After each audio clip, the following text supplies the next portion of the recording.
Hi ಎಲ್ಲರಿಗೂ, ನಾನಿವತ್ತು bread sandwich ರೆಸಿಪಿಯನ್ನು share ಮಾಡ್ತೇನೆ.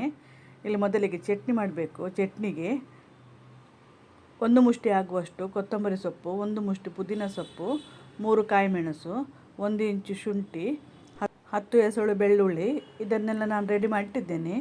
ನಂತರ ಮಿಕ್ಸಿ ಜಾರಿಗೆ 2 ಟೇಬಲ್ ಸ್ಪೂನ್ ತೆಂಗಿನಕಾಯಿ ತುರಿ ಮತ್ತು ರೆಡಿ ಮಾಡಿಟ್ಟ ಸೊಪ್ಪು, ಕಾಯಿ ಮೆಣಸು, ರುಚಿಗೆ ತಕ್ಕಷ್ಟು ಉಪ್ಪು, 1/4 ಟೀ ಸ್ಪೂನ್ ಜೀರಿಗೆ, ಸ್ವಲ್ಪ ಹುಳಿಯನ್ನು ಹಾಕಿ ಸ್ವಲ್ಪ ನೀರು ಹಾಕಿ ಗ್ರೈಂಡ್ ಮಾಡಬೇಕು. ನೀರು ಜಾಸ್ತಿ ಹಾಕಬಾರ್ದು, ಸೊಪ್ಪಲ್ಲಿ ನೀರಿನ ಅಂಶ ಇರ್ತದೆ. ನೈಸಾಗಿ ಗ್ರೈಂಡ್ ಮಾಡಿದರೆ ಆಯಿತು. ಚಟ್ನಿ ರೆಡಿ ಆಯ್ತು.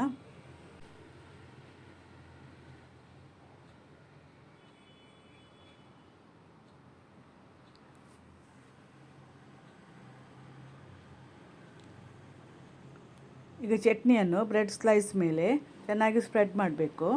ನಂತರ ಇದಕ್ಕೆ ಕುಕ್ಕುಂಬರ್ ಮತ್ತು ಟೊಮೆಟೊ ಬೇಕಾದರೆ ಇಡ್ಬೋದು. ನಾನು ಟೊಮೆಟೊ ಹಾಕಲಿಲ್ಲ. ಮತ್ತು ಸ್ವಲ್ಪ ಚೀಸ್ ಸ್ಲೈಸನ್ನು ಇಟ್ಟಿದ್ದೇನೆ ನಾನು.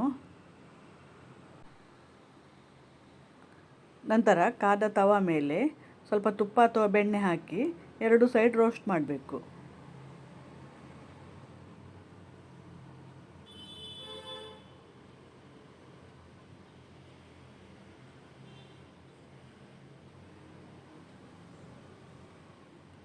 ಬ್ಯಾಚುಲರ್ಸಿಗೆಲ್ಲ ತುಂಬ ಹೆಲ್ಪ್ ಆಗ್ತದೆ ಈ ರೆಸಿಪಿ.